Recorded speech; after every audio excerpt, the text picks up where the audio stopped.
Hey everybody, Big Rick here with ComicWow, and I'm with Zeke with Reliquary Game Studios with their new game, Clockwork Dominion. Can you tell us a little bit about this? Sure. The Clockwork Dominion world is steampunk role-playing in a Victorian world of Gothic horror.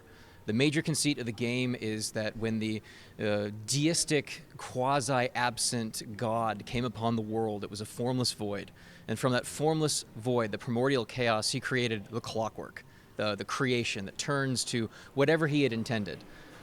We break the world descends back into the chaos from which it was made. We call that chaos the Pontus, and the phrase in the game is, the Pontus rises. And the Pontus becomes the cause of all the crazy things in history that we can't explain. Frogs raining on London, people spontaneously combusting. We found evidence of a pillar of fire that fell onto a field in Nebraska and burnt something to cinders. The best story that we uncovered from actual history was in Bolivia, the king actually sent out a raiding party, like a D&D party, to go slaughter a three-headed hydra that was eating villagers.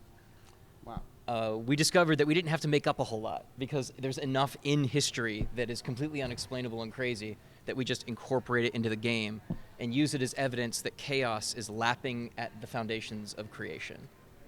Nice. Let me see this real quick. Now, all these things that you guys are putting in the books are factual historical events that you found through digs.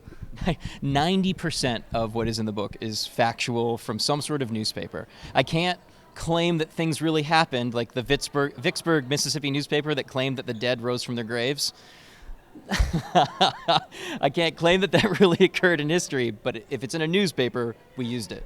That's awesome. Now, as far as this role-playing game goes, what is the main mechanic to it? What do you use to play your game? Well, we don't use any dice at all.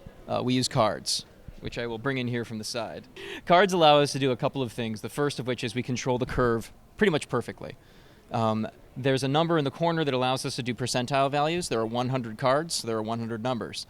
They also allow us to do narrative values. So instead of just doing damage to your opponent, if you succeed by a certain amount, you can do narrative effects. You can disarm your opponent. You can outmaneuver them. You can expose them or entrap them. And these effects are for physical and social conflict, which intermingle in this game. So for instance, like entrapped, a physical effect would be, I step between you and the door. Whereas a social effect would be, I've either enticed you or angered you to the point where you will no longer leave this conversation. Wow. What a great mechanic. That's very cool. Well, wait, there's more.